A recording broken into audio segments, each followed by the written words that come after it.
Okay, so when we talk about a t-test, what's that t coming from? What's really just a different type of distribution that's very similar to the normal distribution. In fact, as you get higher and higher sample sizes in your study, it really is a normal distribution. That black line shows you what the normal distribution would be. These other colored lines shows you what a t-distribution would look like at lower sample sizes. Lower, we call them degrees of freedom, essentially.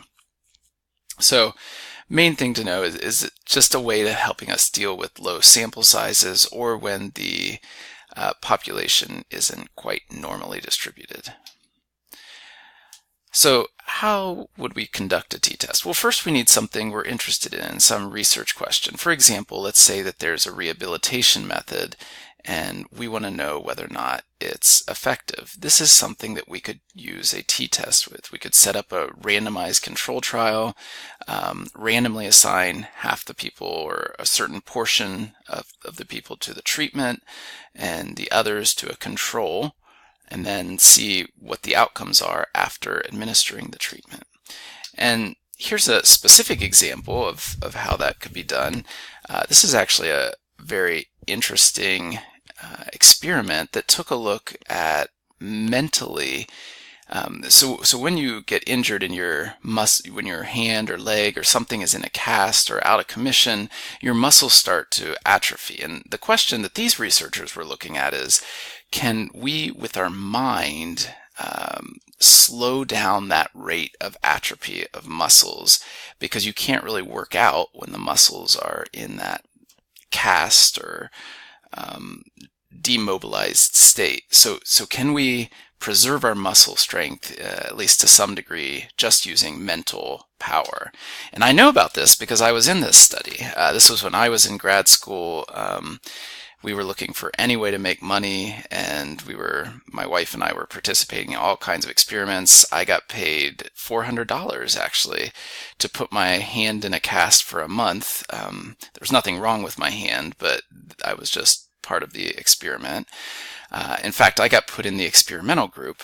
So what happened was I, a few times a week, would go into a room and would have to pretend to lift weights. They would hook me up to electrodes, but I couldn't move my muscles at all. In fact, they were monitoring to make sure I didn't move my muscles.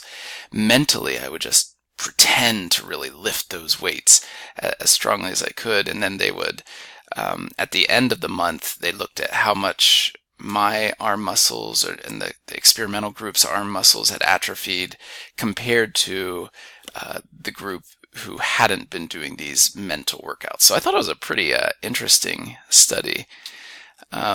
This is the actual data results from the study. Let me just go through some key points here. HO would be the null. Null, remember, is zero. Null hypothesis. This little symbol here just means the mean or the average of group 1 minus the average of group 2.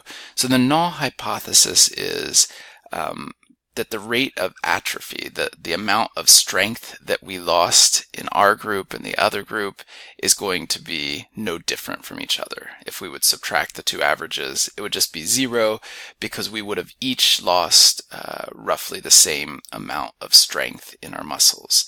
The alternative hypothesis would be that difference between our groups is not equal to 0. In other words, perhaps our experimental group lost more strength than the other group did, or perhaps the control group lost more of their strength than we did. It doesn't say a direction, which is why this is considered a two-tailed test, because that research question doesn't imply which direction the mental workouts would impact. It could be it atrophies more or atrophies less. So we have a two-tail. Sample size, so 150 were in the control group. I was part of this group that had 140 people doing these mental workouts. All 290 of us had our arms in casts for a month.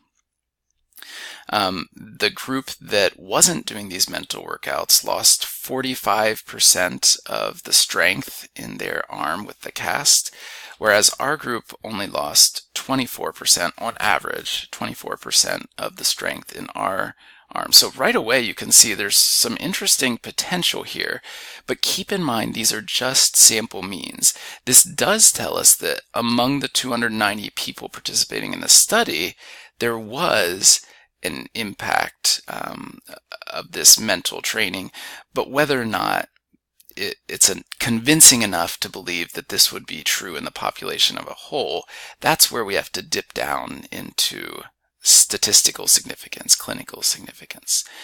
So let's go down here and take a look at here. The difference between the sample means 0.21 or 21 percentage points, and that's just subtracting these two. In terms, you might see that as attributable risk, or the difference in absolute percentage. The p-value here, remember, the lower it is, the more evidence against that null hypothesis being that the mental workouts had no impact whatsoever. This is a lot of evidence against that null. It's well below 0.05. In other words, we have extreme evidence that this is effective, that these mental workouts would be effective, not just among the 290 that were in the experiment, but for people in general if they underwent this protocol. We also then want to look at some measure of clinical significance and effect size. Cohen's D or Hedges G, we're going to interpret those two the same. A very crude way, 0.2 is a small effect, 0.5 medium, 0.8 is a large effect. Here we have above 0.8. So we're talking about a pretty strong effect. Not only is it statistically significant, as we see by the p-value, but it's clinically significant or practically significant in terms of such a powerful effect size. The confidence interval here tells us that we experienced a 21 percentage points loss of strength less than the no training group did, but that was for the sample. If we were going to roll this out to the population, we're pretty sure that in terms of the attributable risk, it would be somewhere between 0.16 and 0.27. You could easily convert that to a number needed to treat by dividing 1 divided by each of those. The difference here is it's very possible that everyone would experience some benefit from this mental train out. It's not a outcome where someone either dies or they don't die. They have a heart incident or they don't have a heart incident. So converting this to number needed to treat really wouldn't make as much sense, even though we could do it mathematically. So we're pretty sure that in terms of the percentage points less atrophy we would have by doing these mental workouts, it'd be between 16% and 27 percentage points less atrophy, less loss of strength. Let's look at another example. This actually happened to me not too long ago. Started having some irregular rhythms in my heart, and I was skipping. I felt like it was skipping beats, and I noticed, was just kind of laying there and counting how long it took before a skip in my left, that I did a couple in my left that it only went 3 before a skip, and then 5 before a skip, and 2 before a skip. And I tried it in my right wrist, and it just happened to go like 30 some beats before I hit a skip. And I started to wonder, is it possible that I have a different heartbeat in my left and right wrists? And I couldn't sleep anyway, so I got up and collected some data. And so here you can see this is the actual data I collected that night. I basically counted 3 times in my left until I hit a skip, and then 3 times in my right until I hit a skip. And you can see early on that hypothesis is starting to be confirmed, and then I kept going on. There's more data down here. And the question I was really curious about at that point was, are the pulses different in my 2 wrists? Of course, there's a bigger question, why is my heart beating irregularly? And that's something I got into later, but at that moment, I was very worried about this particular thing. And so the null hypothesis would be there's no difference in pulse between my two wrists. The alternative would be that there is, and I'm not going to specify a direction here. So it could be that the left is beating, has these skips more often, the right has these skips more often. Two-tailed test, because I didn't specify a direction. I didn't say, is the pulse in my right wrist, is it skipping more often than the pulse in my left wrist? That would be a one-tailed question. I had 34 counts on each of my wrists, so 68 total measurements. On average, my left wrist, my heart beat 12.59 times on average before it hit a skip, and my right 12.85 times before it hit a skip. So I do see a tiny difference here. If I subtract those two, I get about a quarter of a beat difference per until I hit a skip. The question is that significant? The p-value there you can see, remember, lower p-value is more evidence against the null. This is nowhere close to the 0.05 that I would expect to see.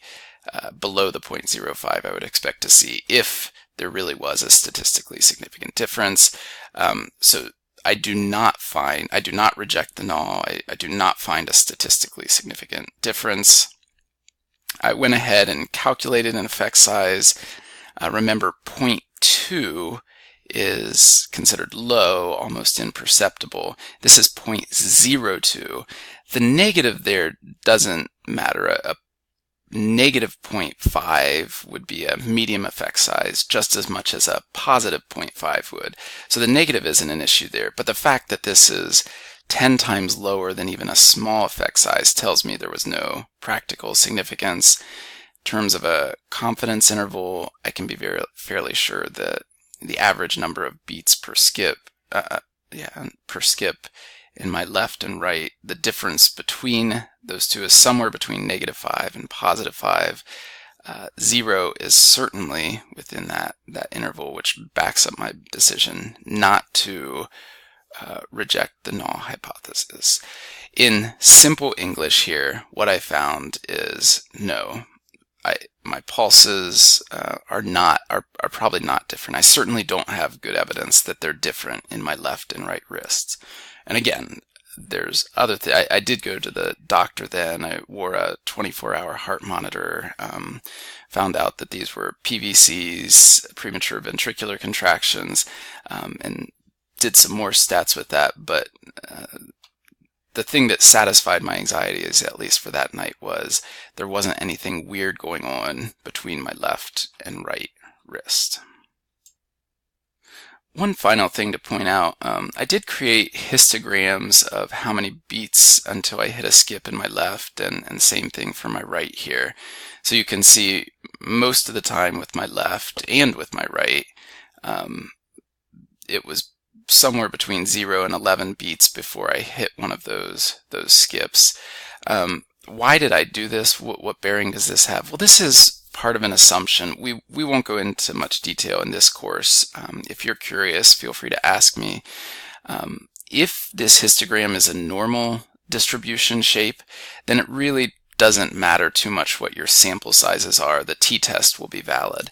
If it's not normal distribution, which I certainly did not have normal, then we'd like to see a higher sample size before we consider these results valid. There's no set right answer, but you'd like to see at least a sample size of 30-ish in each group if your data is not normally distributed like I had here. And that's part of the reason that I collected so much data, because I knew I did have this non-normal distribution going on, and I wanted to get valid results for my t-test.